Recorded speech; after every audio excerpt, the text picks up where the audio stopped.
미국 의회가 발칵 뒤집혔습니다. 더는 자존심 부릴 때가 아니다. 한국 시스템을 당장 도입하자. 이게 지금 미국에서 실제로 벌어지고 있는 일이라고 하는데요. 이게 없어서 애가 굶어요. 절규하는 한 어머니의 목소리는 이곳이 진짜 미국인가? 의심하게 만들기까지 한다고 합니다. 그런데 놀랍게도 이 모든 문제의 해결책이 한국에 있다는 사실 때문에 미국인들이 대충격을 받고 있다고 합니다. 과연 무슨 일이 벌어진 걸까요? 지금 바로 사연 함께 들어보시죠. 안녕하세요. 저는 라이언 하몬입니다. 전쟁과 자연재해 같은 큰 사건들을 취재해온 기자예요. 항상 진실을 전하고 사람들이 현실을 이해할 수 있게 돕는 것이 제 사명입니다. 저는 새로운 시각과 작동 원리를 탐구하는 걸 좋아해서 기자의 길을 선택했어요. 오늘 저는 제 커리어에서 가장 이상한 위기 현장에 있었습니다. 도시 전체가 흔들린 계란 품절 사태였죠. 그날 뉴욕의 차가운 아침 모든 것이 달라졌어요. 십수년간 기자 생활을 해오면서 많은 것을 봤다고 생각했지만 그날 마주하게 될 상황에 대해서는 전혀 준비가 안 돼 있었습니다. 지하철역으로 향하던 중 대형 슈퍼마켓 앞에 늘어선 긴 줄이 눈에 들어왔어요. 사람들은 조용히 웅성거리며 걱정스러운 표정을 짓고 있었습니다. 기자 본능이 저를 그 줄로 이끌었고 가까이 다가가면서 무슨 일이 벌어지고 있는지 궁금해졌어요. 마침내 슈퍼마켓에 들어가 계란 코너로 직행했습니다. 평소에는 다양한 제품으로 가득 찬 선반이 거의 텅 비어있는 모습에 충격을 받았어요. 몇 개 남지 않은 계란 상자마다 1인 1상자 제한이라는 안내문이 붙어 있었습니다. 공기 중에 불안감이 감돌았고 제 심장은 불안으로 빠르게 뛰었어요. 어떻게 계란 하나가 이런 대란을 일으킬 수 있지? 하는 의문이 들었습니다. 사료 가격 상승, 전반적인 인플레이션, 공급망 문제 등 여러 요인이 겹치면서 미국 전역이 계란 부족으로 혼란에 빠져 있었어요. 수많은 사건 사고를 취재해왔지만 이건 완전히 다른 종류의 위기였어요. 올리버라는 지친 표정의 매장 관리자에게 기자임을 밝히고 상황을 물었습니다. 그는 힘없는 목소리로 말했어요. 이런 상황은 처음이에요. 매대는 비었고 우리 가족도 계란을 구하기 힘든 상황입니다. 그 말을 듣는 순간 이 위기가 단순한 식품 부족이 아니라 평범한 사람들의 일상에 관한 문제임을 깨달았어요. 그의 눈에서 지역사회에 대한 깊은 우려를 읽을 수 있었습니다. 이때 더 놀라운 사건이 벌어졌어요. 뉴스에서 정부 관계자의 목소리가 들려왔습니다. 현재 정부는 한국으로부터 계란을 수입하는 방안을 협의 중입니다. 제 귀를 의심했어요. 세계 최강국인 우리가 어떻게 한국의 도움을 필요로 한다는 거지? 그 충격과 불신, 그리고 묘한 호기심이 동시에 밀려왔습니다. 주변 사람들이 당혹스러워하거나 비웃는 모습을 보면서도 한국의 시스템에 배울 점이 있지 않을까 하는 생각이 들었어요. 분주한 슈퍼마켓 한복판에 서서 저는 더 깊이 알아봐야겠다고 결심했습니다. 주변 사람들에게 물었어요. 한국이 정말 우리 문제를 해결할 수 있을까요? 그 반응은 엇갈렸습니다. 어떤 이들은 한국이 너무 작은 나라라 우리 같은 대국의 문제를 해결할 수 없다고 했고, 다른 이들은 한국에 우리가 배워야 할 효율적인 시스템이 있을지도 모른다고 조심스레 말했어요. 저는 모든 의견에 귀 기울였습니다. 수많은 사건을 취재해왔지만 이처럼 다른 나라의 해결책에 진심으로 관심이 생긴 적은 처음이었어요. 그날 슈퍼마켓에서의 경험은 제게 깊은 인상을 남겼습니다. 단순한 계란 부족 사태가 아니라 우리나라가 새로운 관점을 배워야 할 때가 왔다는 신호처럼 느껴졌어요. 한국의 시스템이 특별한 이유와 그것이 우리 문제 해결에 도움이 될 수 있는지 알아내기로 마음먹었습니다. 취재 노트를 움켜쥐고 진실을 밝히겠다는 결심으로 저는 힘의 의미, 계획의 중요성, 그리고 공동체에 대한 제 시각을 완전히 바꿔놓을 여정을 시작했어요. 충격적인 한국으로부터 계란 수입 발표 이후 저는 슈퍼마켓을 떠나 뉴욕 거리로 나왔습니다. 거리에서는 상황이 더욱 악화되고 있었어요. 위기의 규모가 훨씬 더 커진 것이 확연히 느껴졌습니다. 이제 시민들의 불안은 슈퍼마켓 밖으로 확산되었어요. 거리 곳곳에서 사람들이 모여 있었고 불만과 걱정이 공기 중에 무겁게 감돌았습니다. 도시 전체의 걱정과 불안의 물결이 퍼져나가고 있었어요. 길을 걸으며 이 상황을 관찰하는 동안 이 위기가 단순한 식품 부족이 아니라 사회적 혼란으로 번져가고 있음을 실감했습니다. 길모퉁이마다 다양한 반응들이 펼쳐졌어요. 어떤 사람들은 작은 그룹을 이루어 격렬하게 토론하고 있었고 또 다른 이들은 무력감에 빠진 듯 침묵 속에 서 있었습니다. 한 노인은 저에게 다가와 젊은이, 나는 대공황도 겪었지만 계란 때문에 이런 혼란이 생길 줄은 몰랐네라고 말했어요. 그의 말에서 세대를 초월한 충격과 혼란을 느낄 수 있었습니다. 거리에서 만난 다양한 사람들의 의견을 더 듣고 싶었어요. 정부의 대응에 대해 어떻게 생각하세요? 라고 물었습니다. 한 젊은 여성은 이런 상황에서 한국의 도움을 받는 것은 부끄러운 일이 아니에요. 우리가 배울 점이 있다면 겸손하게 받아들여야 조라고 말했어요. 반면 중년의 남성은 미국이 다른 나라에 의존한다는 것은 받아들일 수 없어요. 우리 스스로 해결책을 찾아야 합니다. 라고 단호하게 이야기했습니다. 라디오와 길거리 전광판에서는 계속해서 위기 소식을 업데이트하고 있었어요. 계란 가격 사상 최고치 기록, 각 가정당 계란 구매량 제한 확대, 정부 비상대책회의 소집과 같은 헤드라인이 연이어 나왔습니다. 사태가 점점 더 심각해지고 있다는 증거였어요. 시간이 지날수록 거리의 혼란은 심화되었습니다. 한 슈퍼마켓 앞에서는 마지막 남은 계란 상자를 향해 사람들이 몰려들면서 작은 소동이 벌어졌어요. 갑작스럽게 몰려든 인파가 관리자 주변을 에워쌌습니다. 한 중년 남성이 마켓 담당자의 셔츠 앞자락을 움켜쥐고는 왜 평소보다 더 많은 재고를 준비하지 않았냐며 격하게 따졌습니다. 옆에 있던 다른 고객은 창고에 숨겨둔 계란 좀 꺼내라 며 소리를 질렀고 주변의 긴장감은 점점 고조되었습니다. 슈퍼마켓 담당자는 당황한 표정으로 뒷걸음질 쳤습니다. 얼굴이 하얗게 질린 그는 두 손을 들고 떨리는 목소리로 해명했습니다. 정말 죄송합니다. 재고가 다 떨어졌어요. 저도 오늘 아침에 제 아이들에게 줄 계란 하나 구하지 못했습니다. 믿어주세요. 하지만 사람들의 분노는 쉽게 가라앉지 않았습니다. 흥분한 군중은 담당자의 말을 듣지 않고 각자 억울함을 쏟아냈습니다. 그중 한 노인은 지팡이를 들어 흔들며 외쳤습니다. 부자들한텐 따로 빼놨겠지. 우리 같은 사람들은 안중에도 없는 거 아니야? 순식간에 마트 안은 고성과 비난이 가득 찼고 마켓 담당자는 그 한가운데서 난처하게 서 있었습니다. 그러다 경찰까지 출동하여 상황을 진정시키는 모습도 목격했습니다. 도시의 다른 구역에서는 식량 위기 해결하라 라는 팻말을 든 시민들이 시위를 벌이고 있었어요. 이런 혼란 속에서도 저는 이 위기에서 무언가 중요한 교훈을 발견할 수 있을 것이라는 확신이 들었습니다. 지금까지 제가 취재해온 다른 위기 상황들과는 달랐어요. 이것은 외부의 적이나 자연재해가 아닌 우리가 당연하게 여겨온 일상의 작은 부분이 무너졌을 때 발생하는 혼란이었습니다. 햇빛이 서서히 기울어가는 뉴욕의 거리에서 저는 이 위기의 진정한 본질을 파악해야겠다고 결심했어요. 왜 우리 같은 강대국이 갑자기 한국의 도움을 필요로 하게 되었는지, 그리고 이것이 우리 사회와 시스템에 대해 무엇을 말해주는지 알고 싶었습니다. 무엇보다도 한국의 계란 공급 시스템에 대해 더 깊이 알아보고 싶었어요. 노트북에 오늘의 관찰 내용을 정리하며 저는 이 특별한 취재가 저를 어디로 이끌지 궁금해졌습니다. 분명한 것은 이제 저의 다음 목적지는 한국이 되어야 한다는 점이었어요. 그곳에서 우리가 이 위기를 헤쳐나갈 답을 찾을 수 있을지도 모른다는 기대감이 생겼습니다.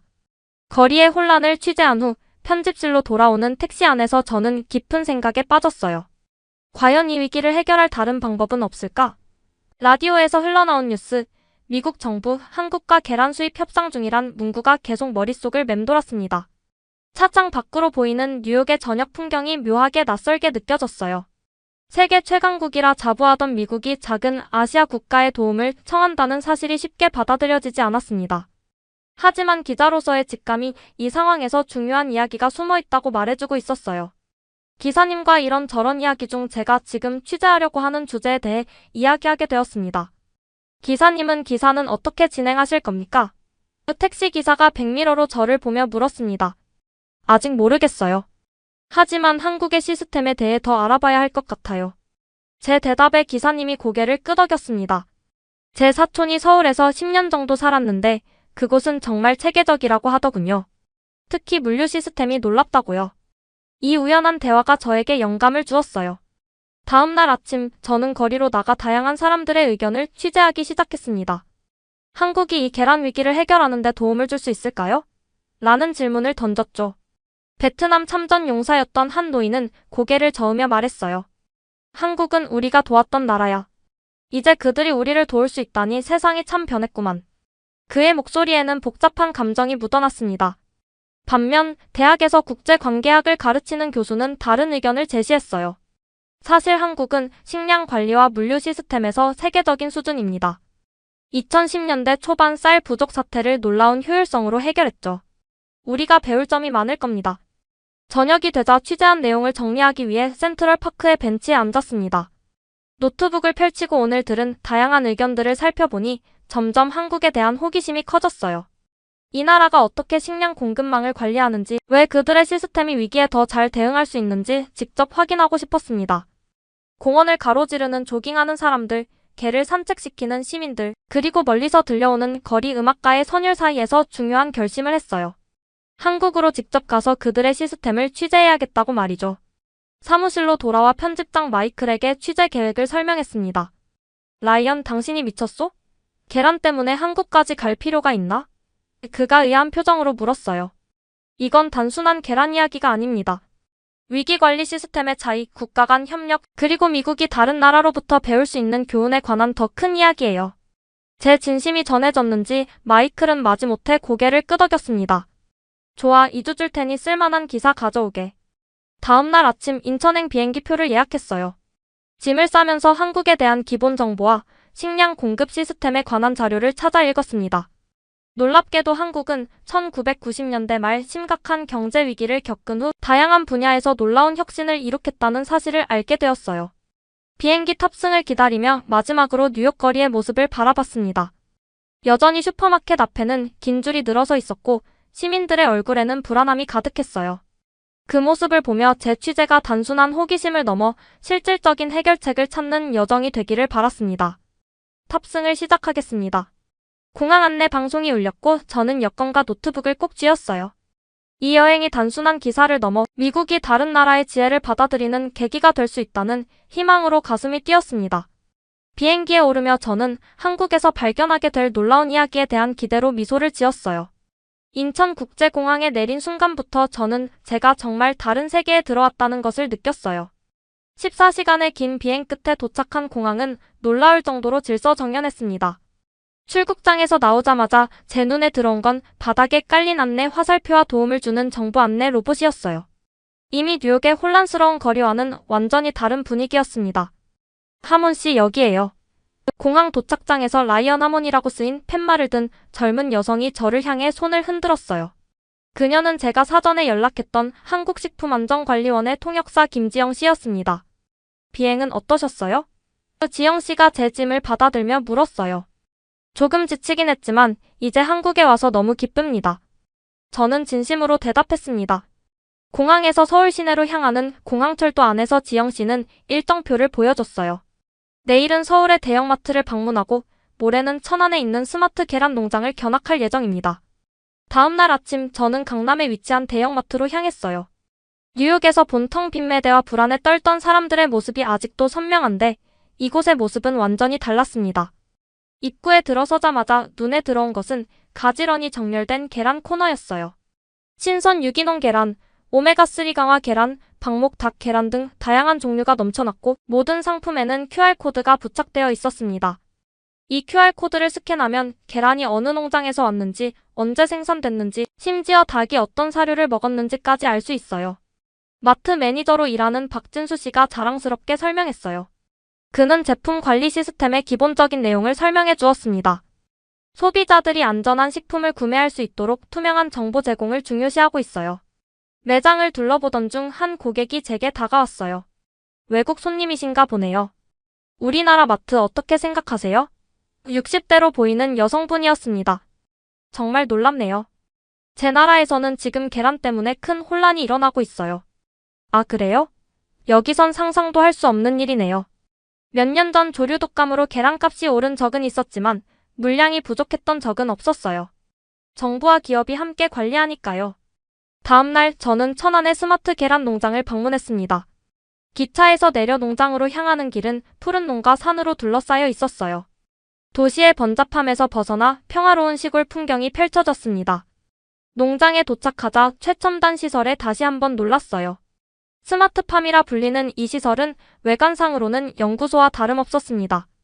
자동문이 열리고 농장장 최재훈 박사가 저를 맞이했어요. 우리 농장은 2018년부터 스마트팜 기술을 도입했습니다. 10만 마리의 닭을 관리하지만 인력은 단 12명이면 충분해요. 최 박사는 모니터링 룸으로 저를 안내했습니다. 벽면 가득한 스크린에는 각종 데이터가 실시간으로 표시되고 있었어요. 온도, 습도, 사료 공급량, 심지어 닭들의 활동량까지 모든 것이 수치화되어 있었습니다. AI가 닭의 행동 패턴을 분석해 건강 상태를 모니터링합니다. 질병이 의심되면 즉시 알람이 울리고 해당 구역을 격리해 전체 농장으로 확산되는 것을 막아요. 최 박사의 설명에 저는 감탄했습니다. 가장 놀라운 것은 계란 추적 시스템이었어요. 각 계란에 레이저로 미세한 코드를 새겨 어느 닭이 낳은 것인지까지 추적할 수 있었습니다. 이런 시스템 덕분에 문제가 발생하면 즉시 원인을 파악하고 대응할 수 있다고 해요. 하지만 기술만으로는 충분하지 않아요. 중요한 것은 사람들의 마음가짐입니다. 우리는 과거 여러 식량 위기를 겪으면서 식품 안정과 안정적인 공급의 중요성을 뼈저리게 느꼈거든요. 최 박사는 진지한 표정으로 말했습니다. 농장을 떠나기 전 신선한 계란으로 만든 오믈렛을 대접받았어요. 노른자의 선명한 색깔과 풍부한 맛에 저는 다시 한번 놀랐습니다. 서울로 돌아오는 기차 안에서 오늘 본 것들을 정리하며 생각에 잠겼어요. 단순히 계란 공급망의 효율성을 넘어 한국의 식품 관리 접근 방식에 깊은 인상을 받았습니다. 하지만 이런 시스템이 어떻게 국가적 차원에서 조직되고 작동하는지 더 알고 싶었어요. 그래서 다음날 농림축산식품부를 방문하기로 결정했습니다. 호텔 방에 돌아와 노트북을 펼치고 오늘의 취재 내용을 정리했어요. 한국의 스마트팜 기술 기본부터 혁신까지라는 부제목으로 첫 기사의 개요를 잡기 시작했습니다. 창밖으로 서울의 야경을 바라보며 내일 더 깊이 파고들 한국의 식품 정책 시스템에 대한 기대감으로 가득 찼어요. 서울 광화문에 위치한 농림축산식품부 청사를 방문했어요. 전날 농장 방문으로 이미 현장의 기술을 경험했지만 이번에는 그 배경에 있는 정책과 시스템을 이해하고 싶었습니다. 로비에 들어서자 식량안보 10년 계획 포스터가 눈에 들어왔어요. 그 아래에는 국민의 식탁은 결코 위협받지 않도록이라는 문구가 적혀 있었습니다. 하문 기자님 환영합니다. 식품정책과 이민석 과장이 저를 맞이했어요. 그는 농업경제학 박사 출신으로 2008년 세계 식량위기 당시 비상대책팀에서 일했던 경험을 가진 전문가였습니다. 이번 방문의 목적은 무엇인가요? 이 과장이 회의실로 안내하며 물었어요. 개별 농장과 마트는 봤지만 이것들이 어떻게 하나의 시스템으로 연결되는지 더 깊이 이해하고 싶습니다. 제가 대답했어요. 회의실 벽면에는 한국 식량 정책의 역사를 보여주는 연대표가 걸려 있었습니다. 1950년대 전쟁 후 식량 부족 사진부터 시작해 1970년대 녹색혁명 그리고 현재의 스마트 농업까지 한눈에 볼 수 있었어요. 우리나라는 식량 부족의 아픔을 겪었기 때문에 식품 안보를 국가 안보만큼 중요하게 생각합니다. 이 과장이 진지한 표정으로 말했어요. 특히 1997년 외환위기와 2008년 세계 식량 위기를 겪으면서 체계적인 시스템의 필요성을 절감했죠. 그가 노트북을 열고 식품 공급 통합 관리 시스템을 보여줬습니다. 화면에는 전국 각지의 농장과 유통센터, 판매점이 실시간으로 연결된 네트워크 지도가 펼쳐졌어요. 이 시스템의 핵심은 조기경보 체계입니다. 특정 식품의 재고량이 평소보다 15% 이상 감소하면 노란색 경고가 30% 이상 감소하면 빨간색 경고가 발생해요. 이때 정부와 민간이 함께 마련한 위기 대응 매뉴얼이 작동합니다. 화면을 넘기자 다양한 통계 자료가 나타났어요. AI가 분석한 소비 패턴 예측, 식품별 최적 재고량, 비상시 대체 공급망까지 모든 것이 데이터로 관리되고 있었습니다. 저희가 어제 본 스마트팜과 유통망은 이 전체 시스템의 일부분일 뿐입니다. 이 과장이 강조했어요. 중요한 것은 식품 공급 협의체라는 민관 협력 구조예요. 정부, 생산자, 유통업체, 소비자 단체가 매달 모여 발생 가능한 문제를 사전에 논의하고 대비합니다. 그는 이번에는 미국의 상황에 대해 물었어요. 미국에서는 계란 부족 사태가 어떻게 발생했나요? 저는 뉴욕에서 본 혼란스러운 장면들을 설명했습니다. 이 과장은 고개를 끄덕이며 말했어요. 그런 상황은 시스템의 부재 때문입니다. 위기 관리는 개별 기업이나 농장의 문제가 아니라 국가적 차원의 통합 관리가 필요해요. 이어서 그는 식품안보 교육센터로 저를 안내했어요. 이곳에서는 모든 초등학생들이 1년에 한 번씩 식품의 중요성과 위기관리에 대해 배운다고 했습니다. 위기 대응은 국민 모두의 책임이에요.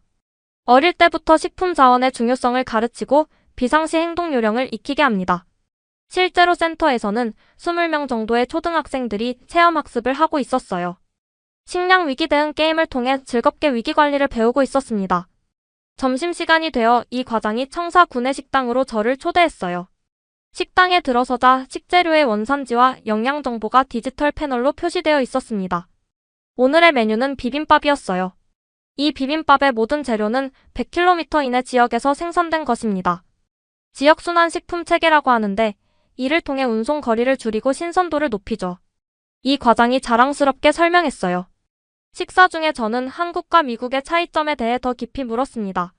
제 생각에는 철학의 차이가 가장 큰 것 같아요. 이 과장이 대답했습니다. 미국은 위기가 발생한 후 대응하는 반응형 시스템이라면 우리는 위기가 오기 전에 미리 준비하는 예방형 시스템을 갖추고 있죠.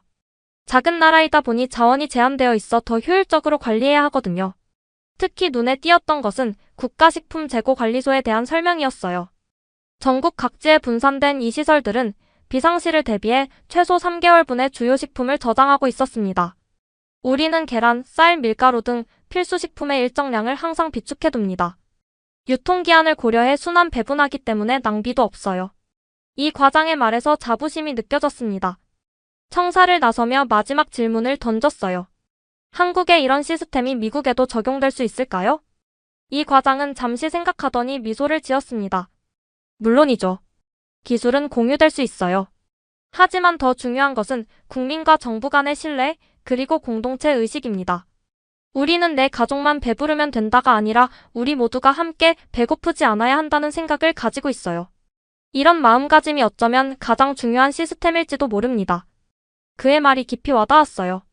서울 거리로 나와 시민들의 모습을 지켜보니 모두가 각자의 일상을 살아가면서도 어딘가 연결되어 있는 듯한 느낌이 들었습니다. 그것이 바로 이 과장이 말한 공동체 의식인 것 같았어요. 호텔로 돌아와 오늘의 취재 내용을 정리하며 생각했습니다. 한국의 식품 안보 시스템은 단순한 기술의 집합이 아니었어요. 그것은 역사적 경험에서 비롯된 지혜, 위기를 함께 극복하려는 공동체 정신, 그리고 미래 세대를 위한 책임감이 하나로 어우러진 결과물이었습니다. 노트북에 기사의 제목을 적었어요. 한국의 식품 안보 시스템, 기술을 넘어선 공동체의 힘. 이 이야기가 미국 독자들에게 단순한 호기심을 넘어 우리 사회의 변화를 위한 영감이 되길 바라는 마음이었습니다. 서울 한강공원 벤치에 앉아 취재 노트를 정리하는 동안 저는 지난 며칠간 겪은 경험들이 제 시각을 완전히 바꿔놓았다는 것을 깨달았어요. 산책하는 가족들과 자전거를 타는 시민들을 바라보며 뉴욕의 혼란스러운 광경과 비교하지 않을 수 없었습니다. 하문 씨, 여기서 뭐 하세요? 갑자기 들려온 목소리에 고개를 들어보니 지영 씨가 서 있었어요. 그녀는 취재를 도와주던 통역사였습니다. 마지막 기사를 구상하고 있었어요. 제가 대답했어요. 취재는 어떠셨나요? 원하는 정보를 다 얻으셨어요? 지영 씨가 옆에 앉으며 물었습니다. 예상보다 훨씬 많은 것을 배웠어요. 사실 오늘 아침에는 특별한 경험도 했답니다. 저는 오늘 방문했던 서울대학교 식품영양학과에서의 일을 떠올렸어요. 그곳에서 한국의 식품 시스템 수업이 진행 중이었는데 교수님 허락을 받고 참관할 수 있었습니다. 학생들과의 대화 시간도 마련되었는데 그중 김민지라는 대학원생의 말이 특히 인상적이었어요. 우리나라가 위기에 강한 이유는 선제적 대응 시스템 때문이에요. 문제가 커지기 전에 작은 신호를 포착하고 모든 이해관계자가 함께 협력하는 구조죠. 민지의 또렷한 목소리가 귓가에 맴돌았습니다. 학생들의 토론에 참여하면서 저는 그들의 눈빛에서 자부심을 읽을 수 있었어요. 그들에게 한국의 시스템은 단순한 행정 절차가 아니라 생활 속에 스며든 문화였습니다. 저도 후에 재미있는 경험이 있었어요. 지영 씨가 말했습니다. 라디오에서 미국 계란 위기에 대한 뉴스가 나왔는데 카페에 있던 사람들이 그 이야기로 한참 토론하더라고요. 정말요? 어떤 이야기가 오갔나요? 저는 호기심이 생겼어요. 대부분 미국의 개인주의적 접근 방식에 비해 한국의 공동체적 접근이 더 효과적이라는 의견이었어요. 특히 한 노인분이 인상적인 말씀을 하셨죠. 내가 어렸을 때는 한국도 식량이 부족했지. 하지만 우리는 그 경험을 교훈 삼아 더 탄탄한 시스템을 만들었단다. 고통은 때로 최고의 스승이 되는 법이지. 저는 고개를 끄덕였어요. 그 말에 깊이 공감했습니다. 어쩌면 미국의 계란 위기도 새로운 시스템을 구축하는 계기가 될 수 있을 것 같았어요. 석양이 한강 위로 내려앉기 시작했습니다. 강물에 반사된 도시의 불빛과 어우러진 풍경이 마치 그림 같았어요. 저는 노트북을 펼쳐 마지막 기사의 개요를 정리했습니다. 한국의 교훈 위기를 기회로 바꾸는 국가 시스템의 힘. 부제목으로는 미국의 계란 위기를 통해 본 식품 안보의 새로운 패러다임이라고 적었어요. 이 기사는 단순한 현황 보도가 아니라 미국이 나아가야 할 방향에 대한 제안이 될 것이었습니다. 인천공항으로 향하는 차 안에서 저는 창밖으로 보이는 서울의 마지막 풍경을 눈에 담았습니다. 근대적 고층 빌딩과 전통적인 한옥이 조화롭게 공존하는 모습이 인상적이었어요. 어쩌면 이것이 한국의 진정한 강점인지도 모르겠다는 생각이 들었습니다.